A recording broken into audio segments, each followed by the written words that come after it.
I think, Brian, excuse me, dude, you wouldn't say that shit in my face, so shut up. No, you ain't it. You should be a comedian. You should be a comedian. Excuse me, I'm talking now, and I didn't bring pictures with me. I didn't bring pictures with me, to show to everybody. Right. So if I can just respond to what you just said. You didn't want me to interrupt you. You didn't see me in public. The guy who you support is a liable sexual abuser who has 25 women that have accused him of rape or sexual assault. So spare me with your right-wing talking points and your stupid pictures that you brought to the Piers Morgan show. Nobody cares, Jersey. Sure doesn't work. You're a hack. You suck. Look at your freaking hat. Can we all just You're wearing a hat. What did your hair look like under there? All the smears. Excuse me one second. All of the smears. 25 women. All of this was known to. Excuse me one second. I'll just try to finish my point like a civilized human being. All of this was known to voters, and most voters voted for Trump in November. So the Democrats can keep trying to throw this stuff out there. Look, this is a crazy episode. You've got Brian Tyler Cohen trying to defend lefty snowflakes while simultaneously calling Trump supporters election deniers. You've got Benny Johnson showing up with literal before and after photos of what Trump derangement syndrome does to people. And then Michael Knowles comes in and just dismantles the entire conversation with one simple point that nobody on the left wants to hear. This is what happens when reality crashes into the woke bubble. Let's get into it. First of all, Hillary Clinton conceded the next day, Michael. The guy that you voted for is the only president in American history that hasn't conceded an election. Excuse me, I'm not done yet. Al Gore went through and exhausted all of his legal... Al Gore exhausted all of his legal capabilities that he could do, and then he conceded as well. Going back to Rosie O'Donnell, Pierce, real quickly. Rosie O'Donnell does not speak for all Democrats, but here's the advice that I would give to her. Don't do what the MAGA buffoons across this country have done. 6 out of 10 Republicans still think that Donald Trump won the 2020 election. But I'll tell you something Rosie O'Donnell won't do. She won't storm the Capitol, Michael, and she won't beat police officers. The guy who you support has pardoned those people and called them patriots. So who cares what Rosie O'Donnell says? She doesn't speak for all Democrats. And don't try to compare election denying to Hillary Clinton, who conceded, Kamala conceded. The guy who you voted for is still the guy who has not conceded the 2020 election. You're talking about so stop it with your bullshit, okay? Can I ask him a question? So in 2016, the Russia collusion hoax with Hillary Clinton, that wasn't cheating? The hiding Hunter Biden's laptop? I'll answer that. None of that is cheating. But wait, let me finish. You, just like Rosie O'Donnell, have Trump derangement syndrome. And I want to show you something, Piers. I think, Brian, you're an idiot. Excuse me. Dude, you wouldn't say that shit in my face, so shut up. Number one. Number two, I think people like you and Rosie O'Donnell should sue mainstream media for what they've done to you. And Piers, I brought some photos of pre-Trump and post-Trump. Look at this. This is Rosie O'Donnell before Trump, right? Nice, good. Look what happens, Piers, with Trump derangement syndrome, all right? Rachel Maddow. Look at how hot Rachel Maddow was. And then look, Trump derangement syndrome. She looks like Stephen Colbert. And then look, Kathy Griffin, someone that I might have hooked up with if I was drunk. They turned her into Carrot Top, okay? That's what it does to you people, okay? You guys have lost your freaking mind. Oh, excuse me, I'm not finished. And Piers, in that interview, she's like, I can't believe sexual assault, because when Conor McGregor came there, she supported Bill Clinton. How many sexual assault rape allegations? Biden the same thing. Biden sniffing kids live on camera all the time. His freaking daughter writes in her diary that her father showered with her at inappropriate ages. She left to freaking Ireland. Do you know what's happening in Ireland, Rosie? Freedom of speech, migration, all the freaking rise in crime. It's unbelievable. And here's my thing, Piers. There's people waiting in line and fighting and dying to come to this country. She wants to leave. To hell with her. Let her give up her spot for somebody else. I have family members that are waiting to come here, Piers. Let them come in and to hell with her, period. Let me leave, stay out. All right, Brian, quick response, then Tara. Brian. Yeah, I just want to answer to what Jersey Shore just said real quickly here. First of all, the guy who you support is a liable... You should be a comedian. Excuse me, I'm talking now, and I didn't bring pictures with me. I didn't bring pictures with me, to show to everybody. So if I can just respond to what you just said. You didn't want me to interrupt you. You didn't... See me in public. Can I respond now without being interrupted? Yeah, go ahead. Can I respond now? Okay, thank you. Thank you very much. So first of all, you want to talk about Biden's... You want to talk about guys and Biden sniffing kids and sniffing children, and you want to make those type of correlations. The guy who you support is a liable sexual abuser who has 25 women that have accused him of rape or sexual assault. So spare me with your right-wing talking points and your stupid pictures that you brought to the Piers Morgan show. Nobody cares, Jersey Shore. Yeah, they do. All right, Tara. Jersey Shore is not working. Jersey Shore doesn't work. You're a hack. You suck. Look at your freaking hat. Can we all just agree? What does your hair look like under there? Can we just agree? All right, gentlemen. Let's have a time out. Tara? First of all, Piers, I have to be honest with you, I forgot the point I was going to make between all of that, but I just think we should all agree that most politicians are creepy, okay? Well, I do think it's quite interesting. The one point I would say, Tara, was the fact that Rosie O'Donnell made a big point of Trump being a supposed sex abuser and so on. I don't accept personally the whole Stormy Daniels thing as evidence of anything. I thought it was a ludicrous case, should never have been brought. Embarrassing for America, embarrassing for everyone involved. However, if you're going to get into the comparison game, Bill Clinton, who's a revered Democrat president. I mean, they all have a rap he had sex with an intern in the Oval Office, then lied to the American people about it. He also paid off Paula Jones nearly $1 million over harassment allegations. So let's not pretend that somehow the Democrats are this squeaky clean bastion of morality. The party of Ted Kennedy.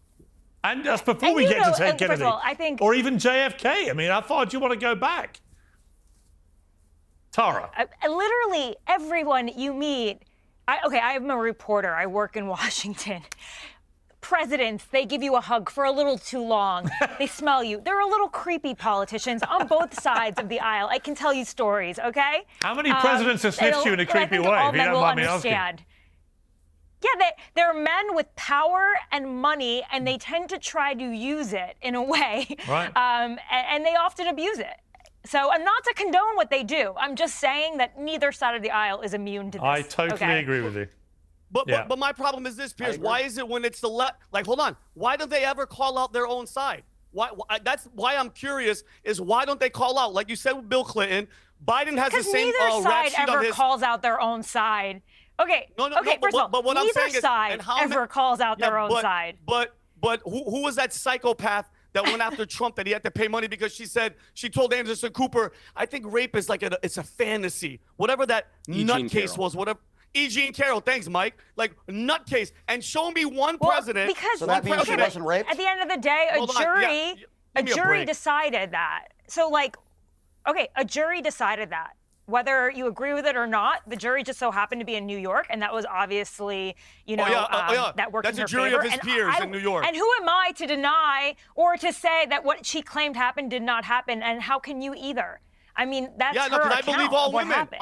I was told by the Democratic Party Tara raises a good point. women. Hang on, Vinny. Tara raises a good point, though. We have got to the stage now, more than I think ever before, and it's fueled by social media being so tribal. We have got to a stage where people basically react to news stories about their people depending on their political colors. Right? If you're a Republican, if you're a MAGA Republican, you are never going to accept that any of the women-related charges against Trump have any merit whatsoever, but you're going to revel in the stuff involving Clinton. And conversely, if you're on the left, you're never going to accept anything's wrong with St. Bill, but it's all going to pour all over Trump, who's the most perverted president in history. That's where we've got to. And actually to the detriment, I think, of American political discourse. I mean, I call out everybody. I'm quite happy to say I think it was all wrong. Okay? So, I just don't think it shouldn't be that hard. But Piers, if there's proof, Democrats have their fair line of creeps. Yeah. Of course, I agree. But and so does the media, by the way. Anthony Weiner, Bill Clinton, Al Franken. Actually, that was a time when the Democrats took out their own. But here's the difference. That was one where the Democrats did. Because it was convenient. Al Franken. But here's the difference. I agree with you. I agree with you guys. Some of the behavior of Bill Clinton, what he did was awful. But you see, Bill Clinton's not in office right now.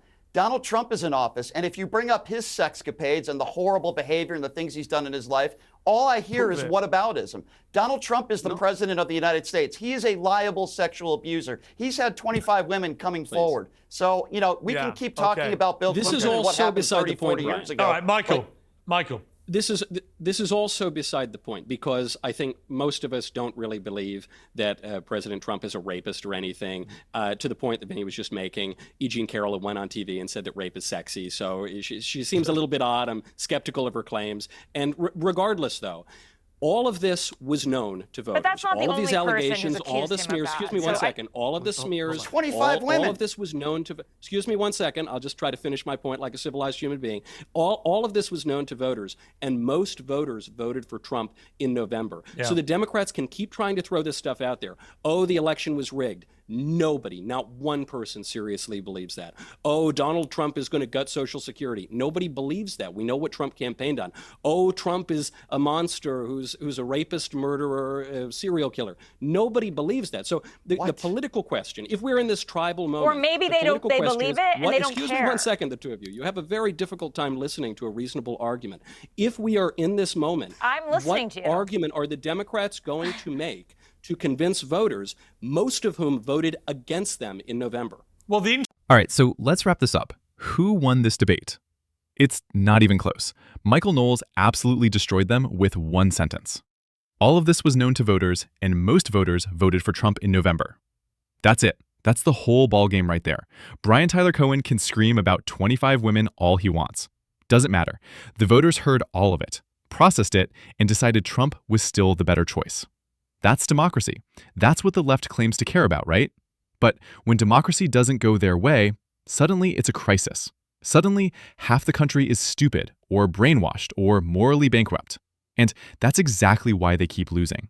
They don't respect the American people. They think they're smarter than you. They think they know what's best for you. And when you reject their garbage, they call you names and threaten to leave the country. So let Rosie leave. Let all of them leave. I'm serious. How many celebrities said they'd leave if Trump won in 2016? How many actually did? 0. Because they know America is the best country in the world, even when their side loses. They just love the attention that comes with threatening to leave. Here's the thing these people don't understand. Normal Americans don't care about celebrity opinions anymore. We don't care what Rosie O'Donnell thinks. We don't care what Hollywood thinks. We care about our families, our jobs, our safety, and our freedom.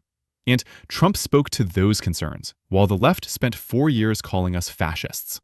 That's why they lost. That's why they're going to keep losing. Because they're still stuck in 2016, thinking the same playbook will work. It won't. The American people are awake now. They see through the media manipulation. They see through the lawfare. They see through the hysteria. And you know what? Watching them melt down like this, watching Rosie threaten to leave, watching Brian lose his mind on live TV, watching the entire left-wing media ecosystem collapse into conspiracy theories about election denial while simultaneously calling us election deniers, it's honestly beautiful to watch. Trump's back. The people chose him. And all the screaming in the world isn't going to change that. If you enjoyed this breakdown, make sure you hit that like button and subscribe to MB. Drop your thoughts in the comments. Stay sharp. I'll see you in the next one.